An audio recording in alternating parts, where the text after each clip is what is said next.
What if the most revealing stories about the British monarchy aren't the ones in the spotlight, but the ones history left in the wings? Hidden heirs, silent artists, wartime rescuers, and exiled children whose lives bent the crown's orbit in ways we rarely notice. Today, we're opening the side doors of royal history, not to gawk, but to understand. Because when you listen to the forgotten, a different map of the monarchy appears. Did you know a British princess was honored as righteous among the nations for hiding a Jewish family from the Nazis in occupied Athens? Or that a suffragette who sold newspapers outside Hampton Court Palace was a goddaughter of Queen Victoria? And an Indian princess whose activism rattled Britain's establishment? Or that a teenage prince with epilepsy died quietly in a cottage on the Sandringham estate after years of being shielded from public view by a culture that feared his condition? These aren't side notes. They're the spine of a deeper, truer story. How the monarchy has navigated illness, empire, art, activism, and the moral reckonings that follow. Promise. Over the next 16 minutes, you'll meet royals who rarely headline textbooks, but who change how the story of the crown is told. We'll move from a hidden child to a wartime rescuer, from a princess artist who carved in marble to a suffragette who refused to pay taxes, and we'll confront the painful case of cousins placed in an institution and an Ethiopian prince still buried far from home. Let's begin. Act 1. The Invisible Child, Prince John, 1905 to 1919. Our first story starts at Sandringham. Prince John, youngest son of King George V and Queen Mary, was diagnosed with epilepsy in early childhood. From about age 11, his seizures worsened. He lived largely at Wood Farm on the estate with a devoted nurse, away from court life. He died of a severe seizure in January 1919, aged just 13. Contemporary accounts were brief. The palace emphasized private grief over public narrative. Here's the context most people miss. Epilepsy, even in the early 20th century, carried heavy stigma. Globally today, around 50 million people live with epilepsy, one of the world's most common neurological conditions. The WHO notes up to 70% could live seizure-free with proper diagnosis and treatment. Facts that underscore how much ignorance once shaped outcomes. And in late Victorian and Edwardian Britain, epilepsy was often swept into the wider category of defect that society preferred to hide. The UK Epilepsy Society's own historical overview describes how, by the late 1800s, many people with epilepsy ended up in workhouses or asylums because employment and social acceptance were scarce. That's the world Prince John's family inhabited and managed behind the scenes. Forgotten here doesn't mean unloved. By all reliable records, John was tenderly cared for by his nurse and family. Photos show a lively boy on the estate. But the public story was sanitized, less from malice than from a culture that feared the optics of illness. That choice shaped perceptions for generations. If you've ever wondered why older royal narratives feel conspicuously healthy, this is why. Did you know? The modern medical view is starkly different. Epilepsy is not a sign of weakness, nor contagious, and in many cases is highly treatable. Who emphasizes this repeatedly, reminding us how far myth once stood from science? Act 1, Scene 2, What the Silence Costs. When we silence illness, we dehumanize people who live with it. Public attitudes in the early 1900s reinforced keeping differently abled family members out of sight. Disability historians note how state policy and social beliefs push families toward institutions and special schools rather than inclusion. Keeping that frame in mind helps us read Prince John's short life more truthfully. He wasn't an embarrassment.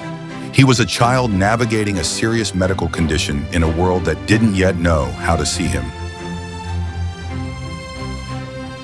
Act 2, The Rescuer, Princess Alice of Battenberg, 1885 to 1969. Shift to wartime Athens.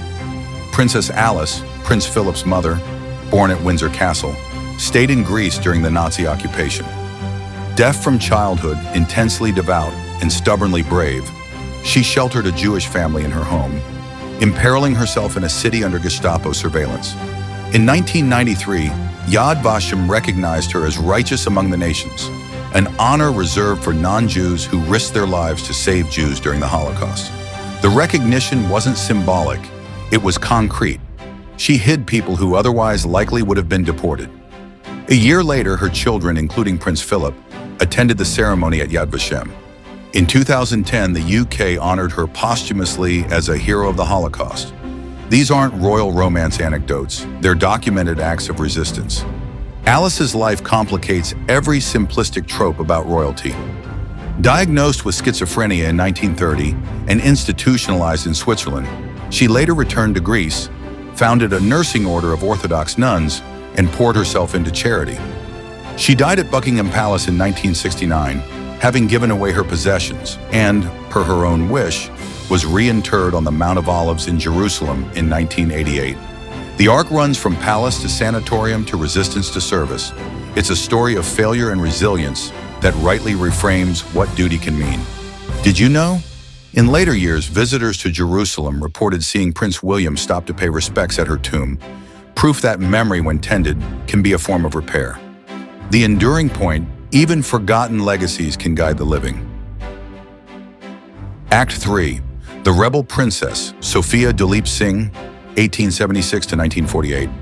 Now to Hampton Court's gates, where you might have seen a woman in an Edwardian hat hawking the suffragette newspaper. That was Princess Sophia Duleep Singh, daughter of Maharaja Duleep Singh, goddaughter of Queen Victoria, and a central figure in the British women's suffrage movement. She was a leading member of the Women's Tax Resistance League, emblazoning "no vote, no tax" on her defiance, refusing to fund a state that denied her a voice. Sophia was present at the notorious Black Friday demonstration in 1910, when suffragettes were assaulted while protesting outside Parliament. She raised funds, spoke out, and used her profile to pressure the establishment. Historic royal palaces sums it up crisply. Sophia used her royal status to challenge royal assumptions. That tension, insider prestige meeting outsider activism, makes her one of the most compelling, forgotten royals of the 20th century. Here's the nuance. Her story isn't only about defiance, it's about belonging and empire.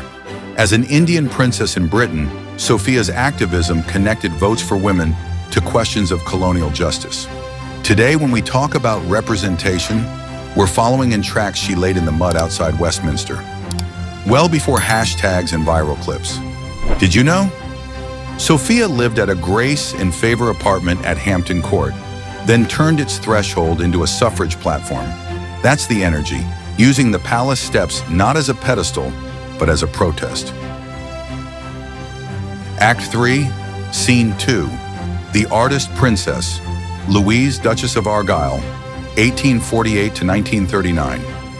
At Kensington Palace stands a marble Queen Victoria, robed for coronation, young and stern. The sculptor? Princess Louise, Victoria's fourth daughter, one of the first royals to maintain a public career as an artist. Her statue, unveiled on 28 June 1893, still greets visitors. The Royal Parks confirms Louise designed it. The Royal Collection Trust notes how she built a serious body of work rather than dabbling as a hobbyist. Think about that. A royal woman carving her mother in marble in the 1890s. A literal chiseling of legacy. Louise's significance isn't just artistic, it's cultural. In an age when royal was often synonymous with ornamental, she made things, public things, insisting that a princess could shape the visual field of the nation. The fact that many pass the statue without knowing its author is precisely why we're here today. Micro montage, 60 seconds of lightning round, Did You Knows? Princess Alice, Countess of Athlone, the last surviving granddaughter of Queen Victoria, served as vice-regal consort in Canada while her husband was Governor-General during World War II. She died in 1981, bridging Victorian and late 20th century eras in one life. Prince William of Gloucester, handsome, adventurous cousin of Queen Elizabeth II, died piloting a light aircraft during an air race in 1972. The official AAIB report documents the accident at Halfpenny Green, Staffordshire, a stark reminder that royal lives also meet ordinary risks. Princess Helena, Victoria's third daughter, helped found and lead institutions supporting women's crafts and skills.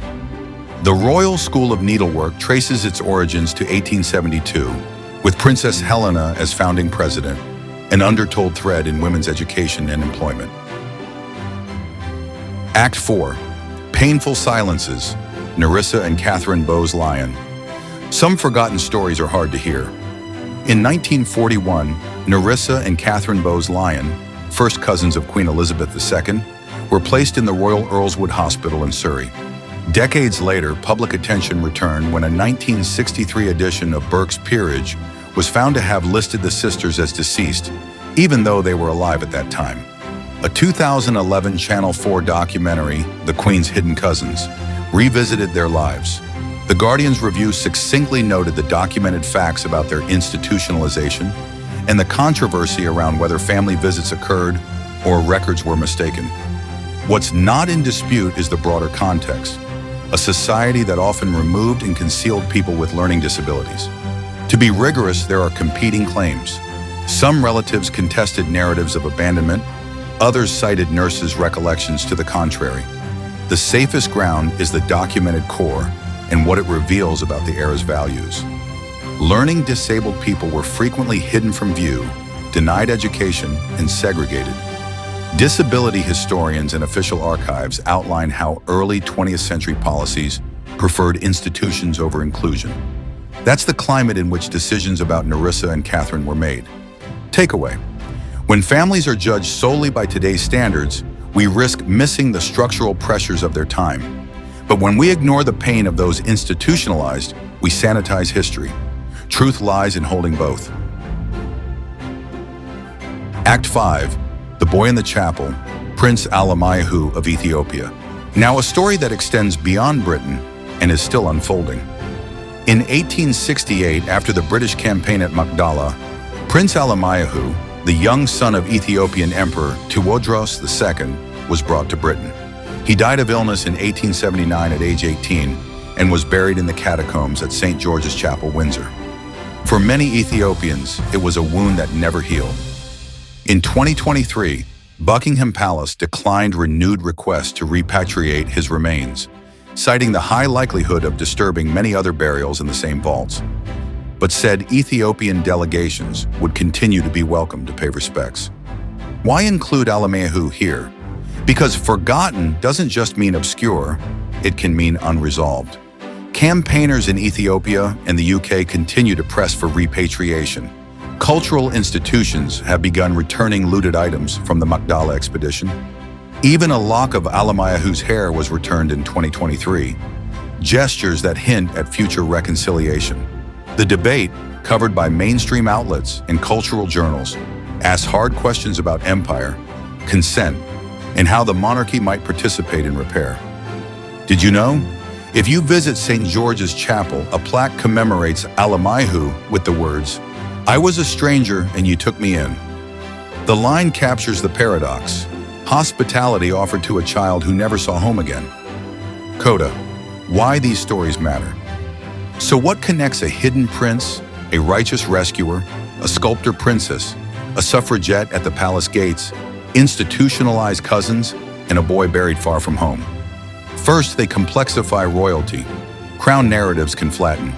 These lives add contour, illness, courage, art, protest, and grief. Second, they update our moral map. The same institution that once concealed epilepsy produced a woman honored for saving lives under fascism. A family that presided over empire raised a princess who fought for votes, and another who made public art that still shapes a London landscape. Third, they challenge us. What do we choose to remember and why? Call to action. When you next walk past Kensington Palace, read the name on Queen Victoria's statue. It's by her daughter. When you see Hampton Court, look for the echo of a princess selling the suffragette.